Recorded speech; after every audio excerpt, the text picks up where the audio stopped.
Hi guys, రీసెంట్గా నేను మా అక్క వాళ్ళ ఫ్రెండ్స్తో మన కాలేజ్కి అయితే వెళ్ళాను. సో ఈ వీడియోలో కంప్లీట్గా మీరు చూసినట్లయితే కాలేజెస్, ఇంకా మన కాలేజ్ దగ్గర ఉన్న కొన్ని ప్లేసెస్కి అయితే మేము వెళ్ళామన్నమాట. సో ఇంకా లేట్ ఎందుకు చూసేయండి. ఫస్ట్ వచ్చేసి మేము మా అక్క వాళ్ళ ఫ్రెండ్ దగ్గరికి వెళ్ళాము. అక్క వచ్చేసి పేరుపాలెంలో ఉంటుంది. పవన్ ఎలా ఉంది? పవన్ ఎలా ఉందో చెప్పు. So nice. Thank you.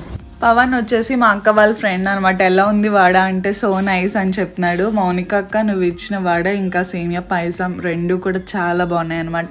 So ఇంకా లేట్ ఎందుకని చెప్పేసి మన కాలేజ్కి అయితే స్టార్ట్ అయిపోయాం. వాళ్ళ ముగ్గురు ఇంకా నేను కూడా కాలేజ్లోనే చదువుకున్నా అనమాట. వాళ్ళు వచ్చేసి స్కెట్, నేను వచ్చేసి సైట్ అయితే ఇప్పుడు తీసారు, ఓన్లీ స్కెట్టే ఉంటుంది. మేమందరం కూడా ఈసీఈ బ్రాంచే అనమాట. ఒకటి కాదు, రెండు కాదు, మూడు కాదు, ఇంకా చాలా మెమరీస్ ఉన్నాయన్నమాట. ఇది వచ్చేసి సైట్ క్యాంపస్, అంటే మా